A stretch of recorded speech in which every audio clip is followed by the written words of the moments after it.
The morning sun hadn't yet peeped through the tall buildings of Manhattan when Mai stepped into the Golden Palace restaurant, her worn sneakers squeaking against the freshly mopped floor. The familiar scent of coffee and yesterday's lingering spices filled the air as she tied her apron, getting ready for another day of double shifts. At just 23, she carried herself with a quiet determination that went unnoticed by most. While other young people her age were posting about their fun weekends on social media, May was busy memorizing stock market trends during her break times and solving complex math problems in her head while carrying plates of steaming dim sum. "Morning, May," called out Uncle Lai, the elderly cook who had taken her under his wing 3 years ago. He was already preparing the day's first batch of dumplings, his hands moving with practiced precision. Ready for another busy day. May smiled, pulling her notebook from her apron pocket, not for taking orders, but filled with detailed financial calculations and market analyses she worked on between serving customers. Always ready, Uncle Lai. Those morning market reports won't read themselves. As she wiped down tables, getting ready for the morning rush, her mind wandered to her family. Her younger siblings were still asleep at home, treating their dreams while she worked to make them come true. Their parents had sacrificed everything to bring them to America, and now it was May's turn to carry that dream forward. The early morning regulars started trickling in: tired-looking office workers, rushed business people, and construction workers grabbing breakfast before their shifts. May knew all their orders by heart, not just because it was her job, but because she genuinely cared. Mr. Rodriguez always wanted his coffee with exactly 2 sugars and a splash of cream. Mrs. Kim needed her tea steeped for precisely 3 minutes, not a second more or less. But what these customers didn't know was that while Mai poured their drinks and served their breakfast, her mind was processing numbers like a supercomputer. She could calculate their bills faster than the restaurant's old cash register, including tax and tip, all while remembering which table needed extra napkins and who was allergic to peanuts. Between serving plates of congee and refilling coffee cups, she'd catch snippets of conversations about market trends and investment opportunities. The restaurant's location in the financial district meant that many customers spoke the language of money: stocks, bonds, market caps, and P/E ratios. To them, May was invisible, just another server in a sea of service workers. But she absorbed every word, understanding more than anyone suspected. The morning light gradually filled the restaurant, casting long shadows across the red and gold wallpaper. May noticed a group of suited executives entering, their ties perfectly knotted and shoes shining. They were regulars too, though they never really looked at her, until today. As she approached their table with water glasses balanced perfectly on her tray, she couldn't help but overhear their heated discussion about a market projection. One man was confidently explaining his investment strategy to his colleagues, but May noticed something off about his calculations. Her heart raced as she debated whether to speak up.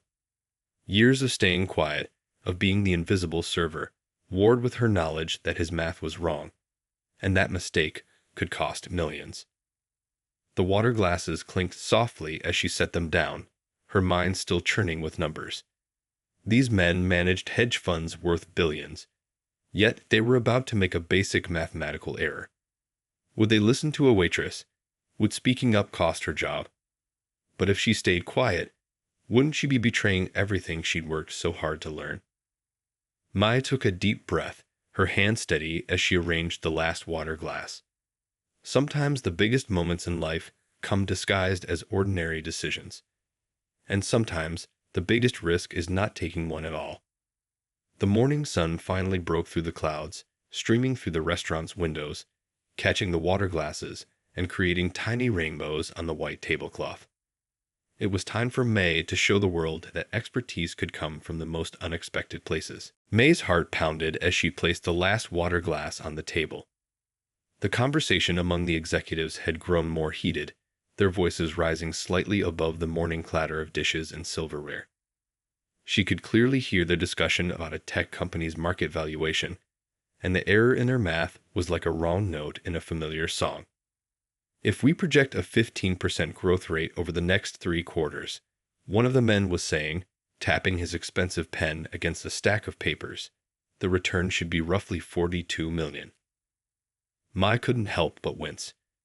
Their calculation wasn't accounting for the compound effect properly, and they'd missed a crucial variable in their equation. Before she could stop herself, she spoke up, her voice quiet but clear. "Excuse me, sir," she said, still holding her serving tray, "but wouldn't that figure be closer to 37.5 million? The compound interest effect changes if you factor in the quarterly dividends reinvestment." The conversation at the table stopped dead. 5 pairs of eyes turned to stare at her, expressions ranging from surprise to disbelief to mild annoyance. The man with the pen.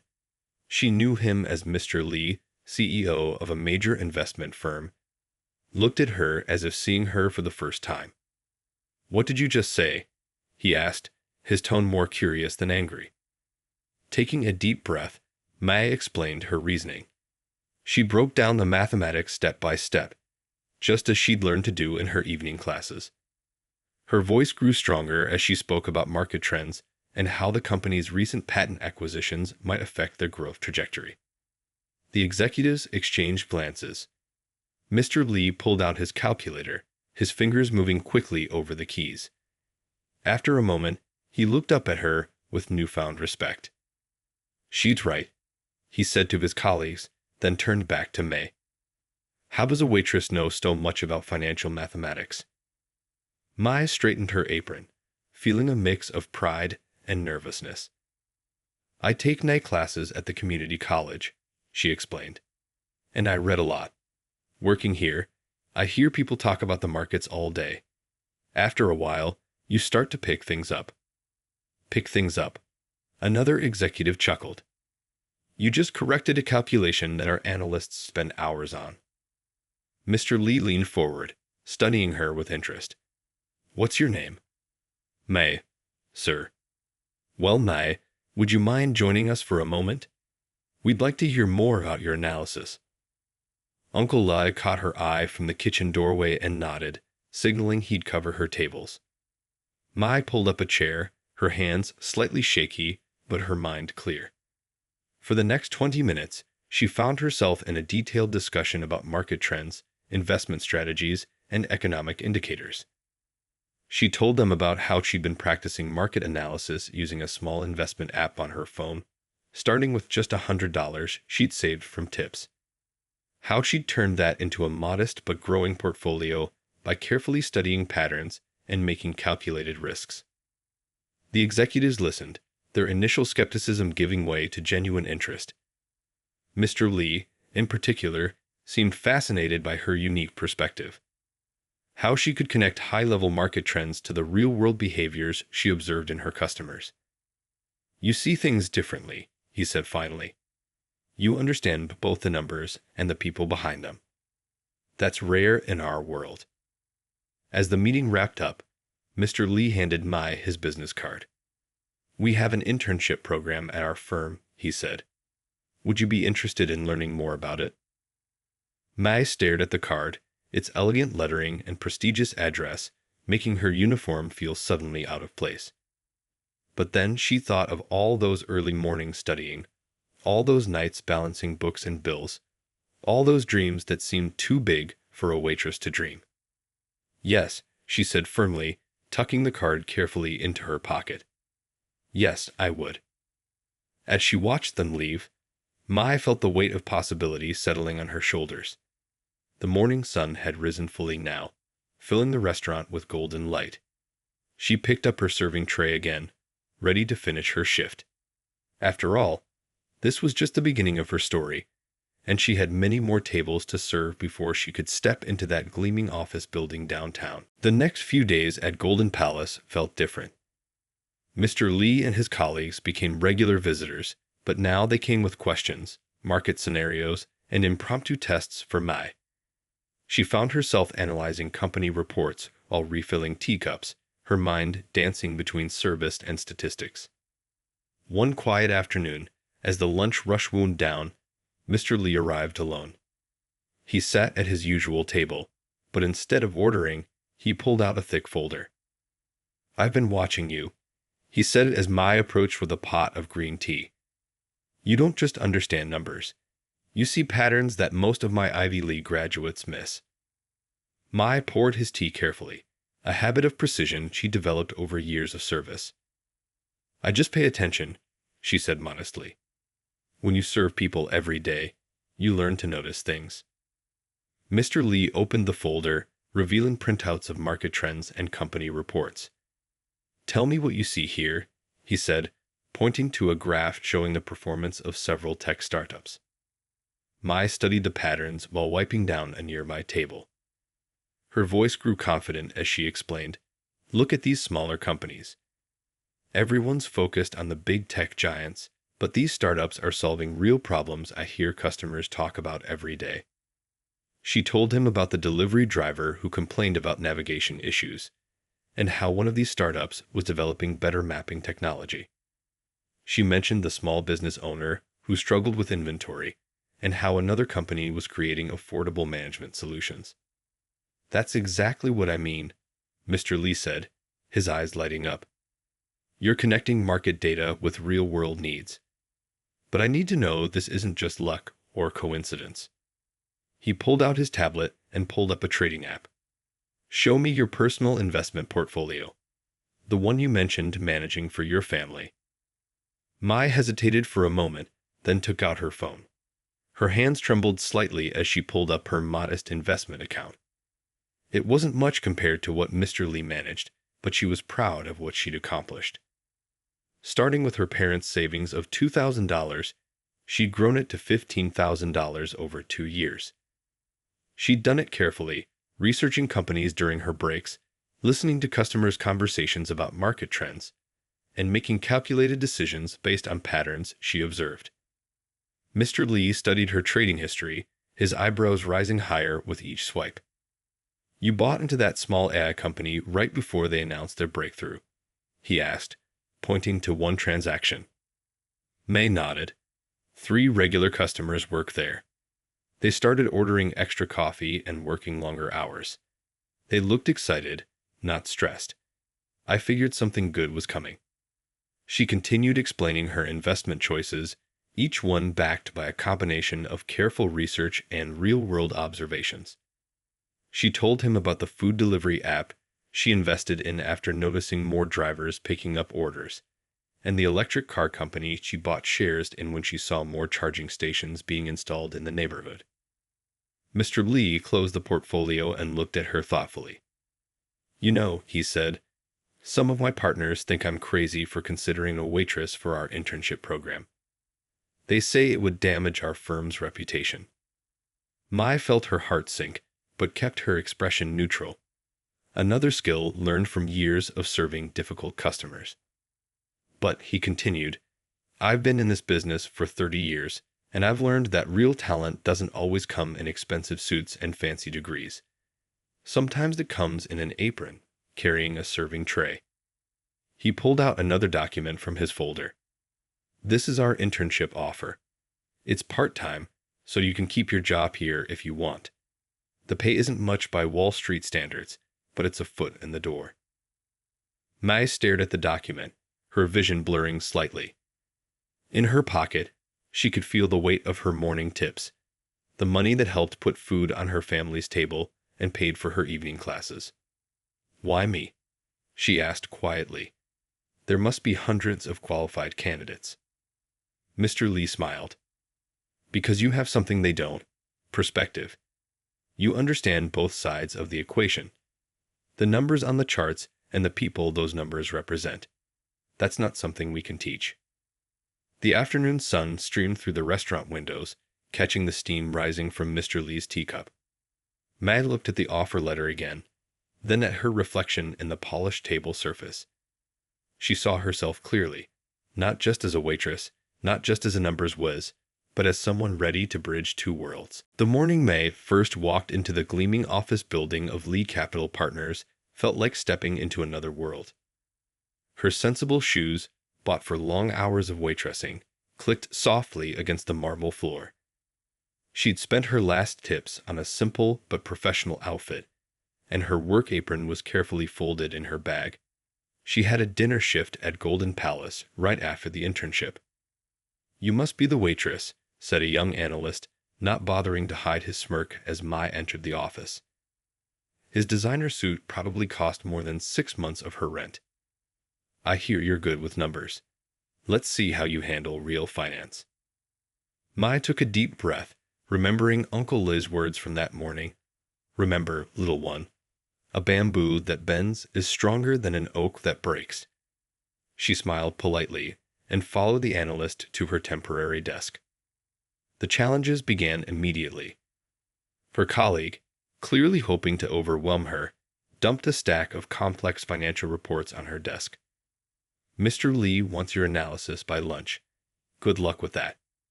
What he didn't know was that May had been preparing for this moment. During her breaks at the restaurant, she'd been studying similar reports on her phone. While serving dumplings and noodles, she'd listened to finance podcasts through one earbud. Every customer conversation about markets had been a free lesson. As she dove into the reports, the numbers began to dance in familiar patterns. It was like reading a recipe. Once you understood the basic ingredients, you could spot what made each dish special. She noticed something interesting. A small tech company buried in the portfolio was showing patterns similar to the successful AI firm she'd invested in months ago. By lunchtime, Mai had not only completed the analysis, but had also prepared a detailed presentation, including observations about market trends she gathered from her restaurant customers. Mr. Li reviewed her work, his eyes widening as he read. "This is impressive," he said, looking up at her. "But some of the partners still aren't convinced. They've proposed a challenge." He explained that she would compete against 2 Ivy League interns in a week-long investment challenge. Each would be given a simulated portfolio to manage, and the one with the best performance would be offered a permanent position. "That's not fair," the young analyst protested. "She's just a..." "Just a what?" Mr. Li asked quietly. "Someone who turned $2,000 into $15,000 through careful observation and analysis. Someone who spotted market trends before our paid analysts. Yes, let's see what just a waitress can do." The next week was a blur of double shifts, studying market trends by day at the firm, serving customers by night at Golden Palace. May's competitors had advantages: expensive degrees, family connections, and no need to work second jobs. But May had something they didn't: a ground-level view of the economy. While they relied on computer models, May combined data with real-world insights. When a regular customer mentioned his construction company was buying new equipment, she investigated construction supply stocks. When she noticed more students ordering coffee while coding on laptops, she looked into education technology companies.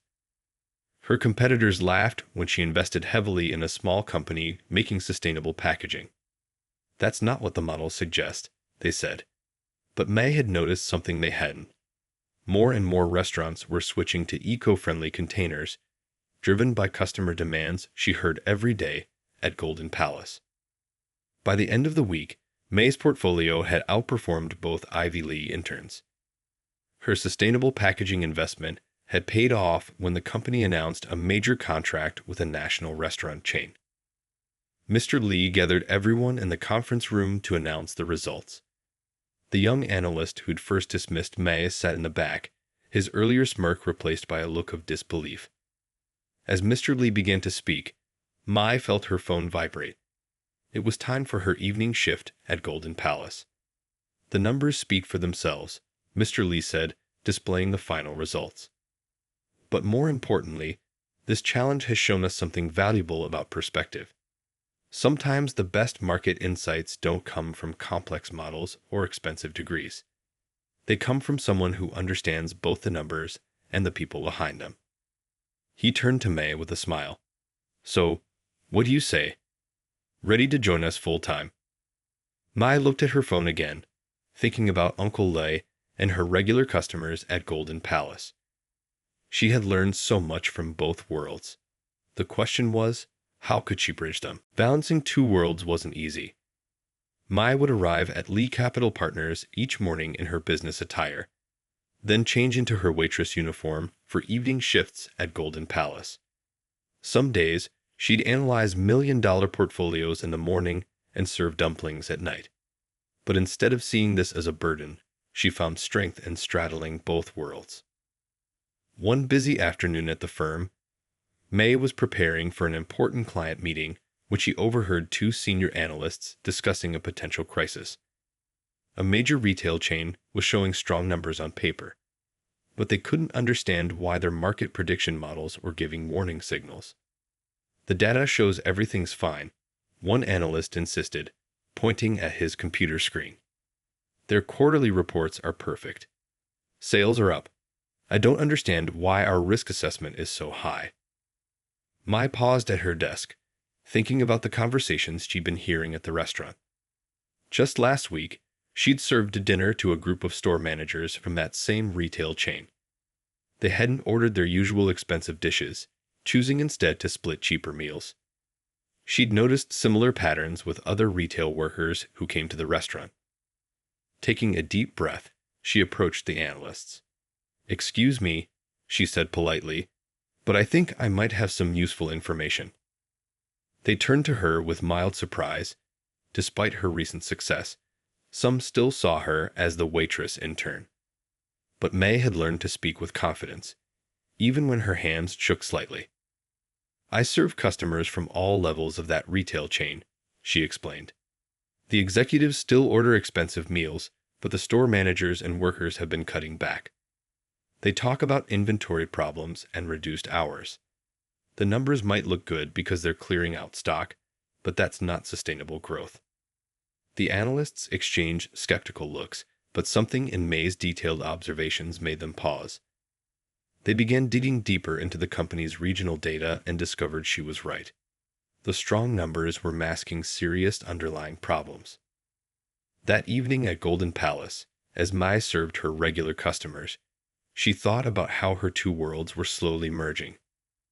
The business skills she learned at the firm helped her suggest improvements to Uncle Lay's inventory system. Meanwhile, her experience reading people as a waitress gave her insights that even the most sophisticated financial models missed. But not everyone appreciated her dual perspective. Some at the firm still whispered behind her back, making comments about her part-time hobby at the restaurant. Others questioned whether someone with her background belonged in high-level finance. The turning point came during a crucial investment meeting. The firm was considering a major investment in a new food delivery app, and the tech team had prepared an elaborate presentation full of market projections and user statistics. "The algorithm suggests this will revolutionize the industry," the lead analyst declared confidently. Mai listened quietly, thinking about her daily interactions with delivery drivers at Golden Palace. She thought about their complaints about the existing apps, their suggestions for improvements, and the real-world challenges they faced. When Mr. Lee asked for opinions, May spoke up. "The technology looks impressive," she said, "but there's something missing. I work with delivery drivers every day, and this app doesn't solve their biggest problems." She explained how drivers struggled with parking, how restaurant staff needed better communication features, and how the proposed payment system didn't address real-world issues she saw daily at Golden Palace. The room fell silent. Then Mr. Lee smiled. "This," he said, pointing to May, "this is why we need diverse perspectives in finance. Anyone can read numbers on a screen, but understanding the human element behind those numbers, that's what makes the difference between a good investment and a great one." That evening, as Mai changed back into her waitress uniform, she caught her reflection in the office bathroom mirror. She saw neither a waitress pretending to be a financial analyst nor an analyst playing at being a waitress.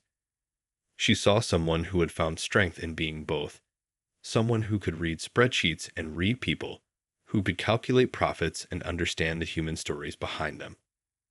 Her phone buzzed with a message from Mr. Lee about tomorrow's meetings, just as Uncle Lai sent another about a large dinner reservation.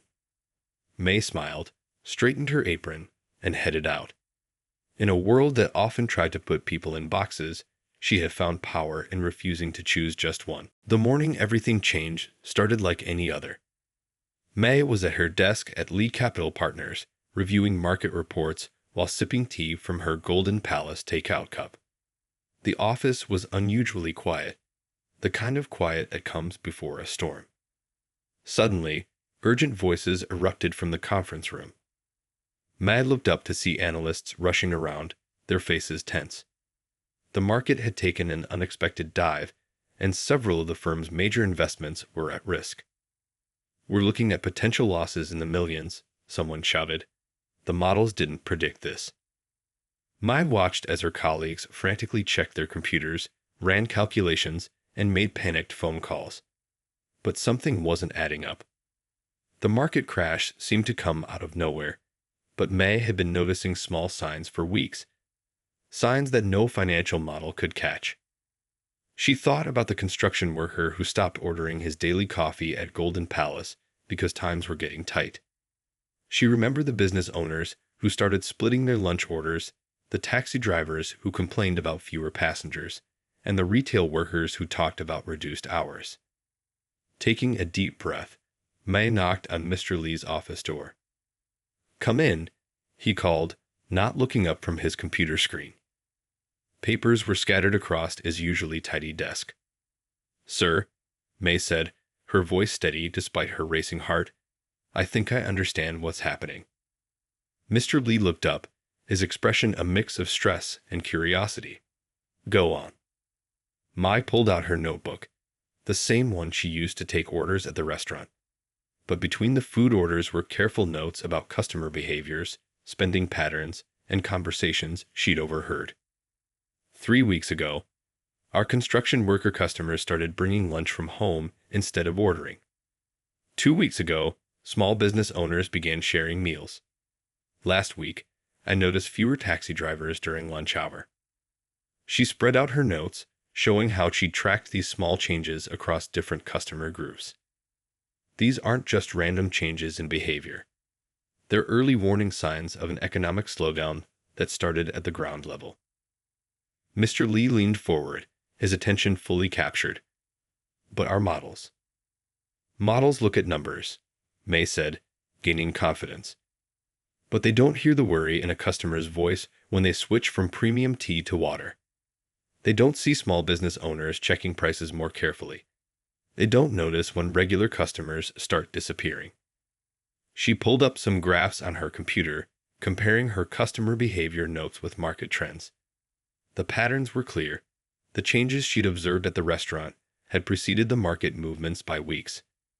"We still have time," she explained. "The high-end restaurants in the financial district are still busy. The crisis hasn't hit the top yet. If we act now." Mr. Lee studied her data, then pressed the intercom. "Emergency meeting in 5 minutes. Everyone in the main conference room." The next hour was intense. May found herself standing in front of senior partners and analysts, explaining how daily observations from a simple restaurant had predicted a market trend that billion-dollar models had missed. She showed them how different customer groups had changed their behaviors in a pattern, creating a ripple effect that was now hitting the larger market. "This is unprecedented," one partner said, shaking his head. "Using restaurant customer behavior to predict market trends." "Actually," May replied, thinking of her years of service, "it makes perfect sense. Restaurants are where people from all economic levels meet. It's where you see changes in spending habits first, where you hear real concerns before they become statistics." Her insights helped the firm adjust its positions just in time. While other investment companies were caught off guard, Lee Capital Partners managed to minimize their losses and even find opportunities in the crisis. Later that evening, as Maya tied on her apron for her restaurant shift, Mr. Lee stopped by Golden Palace. He sat at his usual table, but this time, he really looked around the restaurant, at the customers, the interactions, the small details that Mai had been observing all along. "You know," he said as she poured his tea, "I used to think we were giving you an opportunity. But the truth is, you've given us something far more valuable. a new way of seeing. May smiled as she watched a group of construction workers enter the restaurant, already noting their expressions and body language in her mind. In a world obsessed with big data and complex algorithms, sometimes the most valuable insights came from simply paying attention to the small human moments that others overlooked. 6 months after the market crisis, Golden Palace was buzzing with excitement. The small restaurant had been transformed, its walls freshly painted but still keeping its warm, welcoming atmosphere. May stood in the middle of it all, no longer in a waitress uniform or a business suit, but wearing something in between, professional yet approachable. The morning sunlight streamed through new windows, highlighting the restaurant's unique blend of traditional charm and modern touches. Regular customers sat at their usual tables, but now they were joined by financial analysts and corporate executives, all enjoying their meals together. Who would have thought? Uncle Lai said, beaming with pride as he emerged from the kitchen. Our little May, now a partner at Lee Capital and co-owner of Golden Palace. After May's crucial role in preventing major losses during the market crisis, Mr. Lee had called her into his office with an unusual proposal. We want to make you a partner, he had said, but with a condition. You help us create something new. That something new was now taking shape. Golden Palace had become more than just a restaurant. It was a bridge between two worlds. Mai had convinced the firm to invest in a network of small restaurants across the city, using them as economic observation points. Each restaurant became a place where real-world data met financial analysis. The best market research happens over a good meal, May often said, and she was proving it true. The firm's new investment strategy, combining traditional analysis with ground-level observations from their restaurant network, was revolutionizing their approach to market prediction. But May hadn't forgotten her roots. She set up a scholarship program for service workers interested in finance, teaching evening classes right there in Golden Palace's new community room. Her students learned not just about markets and money, but about the value of their own experiences and observations. You see things others miss, she told her class of waiters, delivery drivers, and shop workers. That's not a weakness, it's your strength. One evening, as Mai was teaching a class about market trends, she noticed a young waitress taking notes between serving customers, just as she had done years ago. The girl had the same hungry look in her eyes, the same determination to learn and grow. After class, the young waitress approached her. Do you really think someone like me could do what you did? She asked, her voice filled with both hope and doubt. May smiled, remembering her own journey. Let me tell you something, she said, leading the girl to a quiet table. Success isn't about becoming something different. It's about realizing the value of who you already are. She pulled out her old notebook, its pages filled with food orders and financial notes. Every customer you serve, every conversation you hear, every pattern you notice, it's all valuable. The world doesn't need more people who all think the same way. It needs people who can see things differently. The next morning, May stood in front of a crowd at the local community college, where she'd been invited to give a graduation speech. Looking out at the sea of faces, students, workers, dreamers, she saw reflections of her own journey. People will try to put you in boxes, she told them. They'll say you're just a waitress, just a driver, just a worker. But remember this, every experience teaches you something valuable. Every perspective you gain is unique. Your story, whatever it is, matters. She gestured to the mixture of people in the audience. Service workers sitting next to business executives, students next to experienced professionals. Look around you. The most powerful insights often come from unexpected places. Success isn't about leaving your world behind. It's about bringing your world with you and showing others its value. After the speech, Mai returned to Golden Palace, where both her worlds continued to blend seamlessly. She helped Uncle Lee update the digital ordering system she designed, then joined Mr. Lee to discuss their latest market observations over a bowl of noodles. As the evening sun cast long shadows through the restaurant windows, Mai watched the diverse crowd of customers, construction workers and CEOs, students and seniors, all sharing the same space, all contributing to the rich tapestry of real-world insights that had become her specialty. She touched the golden nameplate on her office door, which read May, Partner and Chief Strategy Officer, right next to her old locker where she still kept a spare apron. Some might see it as living in two different worlds, but to Mai, it was about bringing the best of both worlds together. After all, she thought, straightening the table setting with the same care she used to analyze market trends, every great story is about breaking down walls, not building them up. And her story was still just beginning.